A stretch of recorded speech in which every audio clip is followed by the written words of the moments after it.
So, if you've got a Sony full frame camera and you're looking at lenses, you know that they can get expensive really, really fast. Today, I'm going to show you one from Viltrox. It is their 20mm f2.8 for Sony full frame. Yeah, is it good? Yeah, it's real good. Now, right now I'm shooting on my Sony a7S III, and to do a nice little comparison of the Viltrox 20mm, I needed to pair it up with a 20 to 70mm G Master lens from Sony. Right now it's at a 20mm focal length so that we have a good comparison side by side. But I just want to be able to show you a nice comparison of image quality between the G Master, which is, it's a $2,000 lens, compared to this one here at $156. Can this one actually keep up? Well, let's just look at autofocus performance of the G Master lens. And you see it is nice and crispy. Is this one any good? Well, let's put it on to the Sony a7S III and see how it looks. All right, so now I switched over to the Viltrox lens, the 20mm f2.8. Right now it's at f11 because I've got everything on auto. I just want to be able to show you just what it would look like without getting into manually setting your camera. If you just wanted to put it on a full frame Sony camera, just to see what it would look like straight out of camera.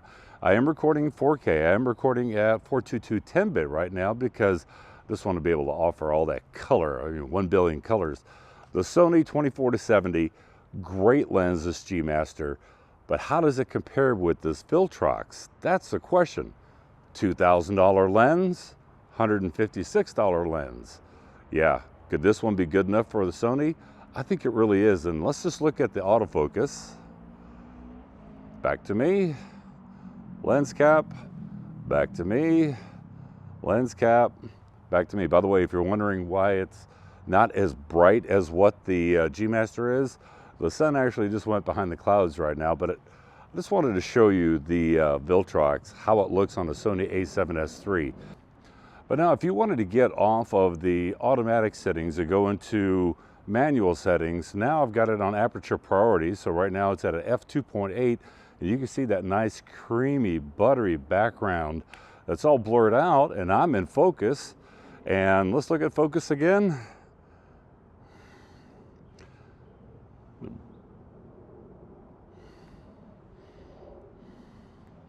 And now the sun's starting to come out, but like I said, with an f2.8 you get a really nice shallow depth of field. The profile of this lens is nothing like what a G Master is.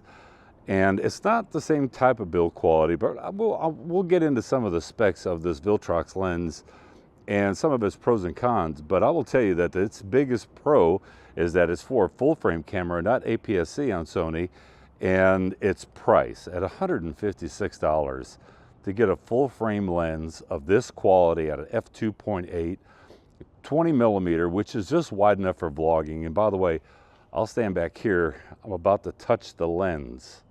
So that's how close that I am to the camera, and you still see a lot of real estate behind me. And the closer that I get, this is still within distance. I mean, this is like half an arm's length.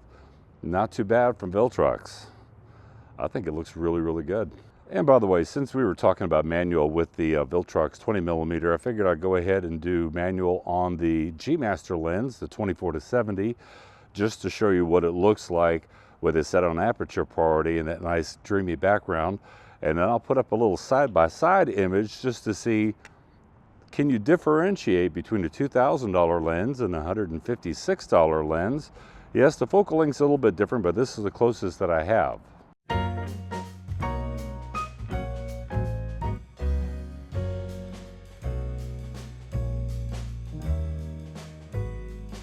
Now let's talk about some of the specs of this Viltrox lens. So for those that are curious about the weight of this Viltrox 20mm, with the lens cap and the hood on it, it comes in at 191 grams, and just the lens itself comes in at 157.1 grams, so it's super light. The rear of the lens has a metal build with a USB Type-C for firmware updates, but there's no weather sealing on it.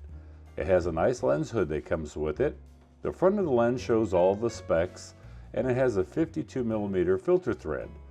Now the focus ring on it is really nice and smooth, and it doesn't have any gritty feeling at all.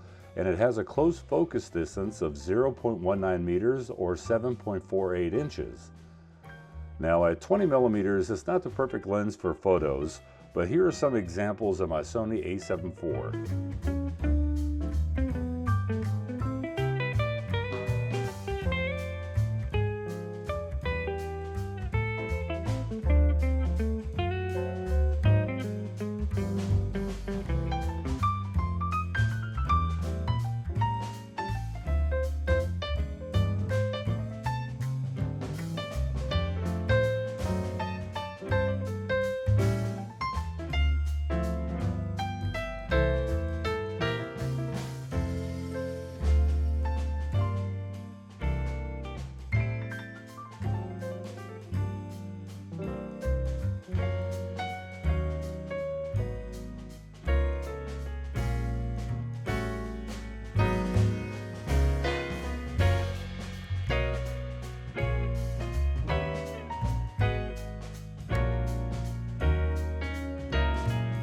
Now in direct sunlight, it does have some nice sun flare blades, but as you can see, there's some ghosting with it as well. Now the autofocus is nice and fast and reliable with no noise from the motors. In video, there is no chromatic aberrations that I could find, nor in any of the photos that I took with it. Now focus breathing is not that bad, and when Sony finally releases a firmware update for the Sony a7S III for focus breathing compensation, that shouldn't be an issue at all. Now overall, this is a fantastic lens, nice and wide at 20 millimeters for Sony Full Frame, and it's fast enough at an f2.8 to get some really nice depth of field shots. Now I guess if I had to talk about a con with this lens, it's going to be the fact that it does not have a switch on it to choose from autofocus or manual focus. It's something that you're actually going to have to do in camera. Now there is one more con that I've got to talk about with the Viltrox 20mm. When you have it at a f2.8, you will notice some vignetting on the outside edges as compared to the Sony G Master 24-70 lens.